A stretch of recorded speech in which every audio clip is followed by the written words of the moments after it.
Of Mandideep. सारा प्रशासनिक तंत्र शिवराज जी के कहने में काम कर रहा है। राजानी सभा में भीड़ जुटाने के मामले में आयोजक पर हुआ मुकदमा दर्ज। देवास हाटपिपलिया कोविड-19 प्रोटोकॉल के चलते किसी भी सभा, रैली या अन्य कार्यक्रम में 100 से अधिक लोगों की अनुमति नहीं दी जा सकती। किंतु गत दिवस हाटपिपलिया में पूर्व मुख्यमंत्री कमलनाथ जी की सभा में अनुमति के विरुद्ध हजारों लोग जुटे थे, जबकि उनकी अनुमति सिर्फ 100 लोगों की दी गई थी। वहीं वीडियो फुटेज के आधार पर कार्यक्रम के आयोजक हाटपिपलिया ब्लॉक कांग्रेस अध्यक्ष छगनलाल मिस्त्री पर 188 कोविड के अंतर्गत मामला दर्ज किया गया है।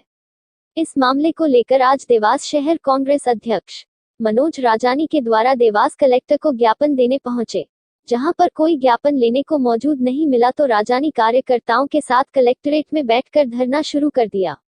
रघुपति राघव राजा राम पतित पावन सीताराम सबको सन्मति दे भगवान, यह भजन शुरू होने के बाद माहौल गर्माता हुआ देख अधिकारी मौके पर पहुंचे और ज्ञापन लिया। ज्ञापन देने के बाद राजानी द्वारा कहा गया कि क्या नियम हमारे द्वारा ही तोड़ा गया है। इसके पूर्व में भी मुख्यमंत्री शिवराज सिंह चौहान की सभा हुई है, सिंधिया जी की सभा हुई है, तो इनके आयोजकों के खिलाफ कार्रवाई क्यों नहीं की गई? यह एक तरफा कार्रवाई क्यों की जा रही है? चुनाव आयोग को भी पत्र लिख रहे हैं हम कि यहाँ होने वाले चुनाव में आप निष्पक्ष तरीके से चुनाव करवाए, यहाँ एक तरफा कार्यवाही नहीं होनी चाहिए, जो कि हो रही है। देवास जिला ब्यूरो सुनील श्रीवास्तव की रिपोर्ट।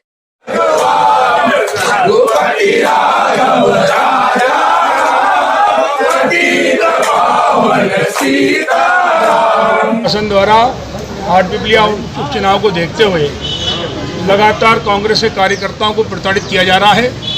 उनके खिलाफ झूठी एफआईआर दर्ज की जा रही है।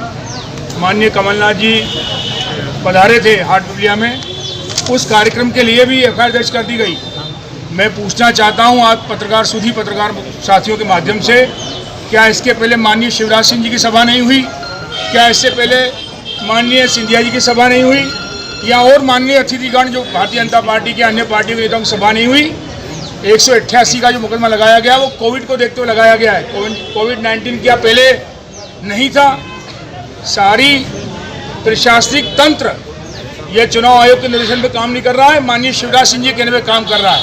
हमारा अनुरोध है, आज चीफ इलेक्शन ऑफिसर दिल्ली को हमने चिट्ठी ज्ञापन दिया है, यहाँ पर अभी मेल भी कर रहे हैं हम लोग कि निष्पक्ष चुनाव कराए जाएँ।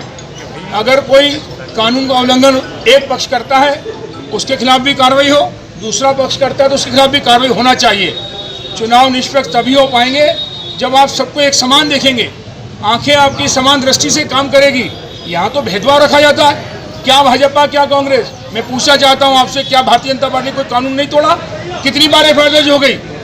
केवल कांग्रेस में एफआईआर की जा रही है। जिला प्रशासन के अधिकारियों को सचेत करना चाहता हूँ, याद रखें समय बदलते देरी लगती है।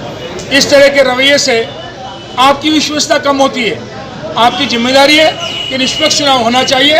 और आज देवास के अंदर जो घटना घटित हुई, हमें जो अंदर कलेक्टर ऑफिस सामने जाकर धरना देना पड़ा, निश्चित रूप से शोभनीय है। हम जैसे कार्यकर्ता जो अनुशासित हैं, 15 से 20 मिनट हो गए, बार बार अनुरोध करने के बाद भी हमने कभी नहीं कहा कि कलेक्टर साहब भी आके ज्ञापन लें, हमने कभी नहीं कहा कि एडीएम साहब भी आए, हमने कभी नहीं कहा एसडीएम साहब आए। हमने कहा जो भी तहसीलदार नायब तहसीलदार हो आप उनको बुला लीजिए, कोई आने को तैयार नहीं। तुम प्रजातंत्र में मजबूरियों क्या करेगा कार्यकर्ता? पार्टी का नेता क्या करेगा? कार्यकर्ता पार्टी का क्या करेगा? यही करेगा। हमने आज भजन गाए, गांधी जी के भजन में आज भी उतनी ताकत है जितनी स्वतंत्रता के समय ये भजन गाया गया था तो स्वतंत्रता मिली। हमने भजन गाया, भजन गाते ही सब अधिकारी आ गए। चमत्कारिक तो है, गांधी जी बापू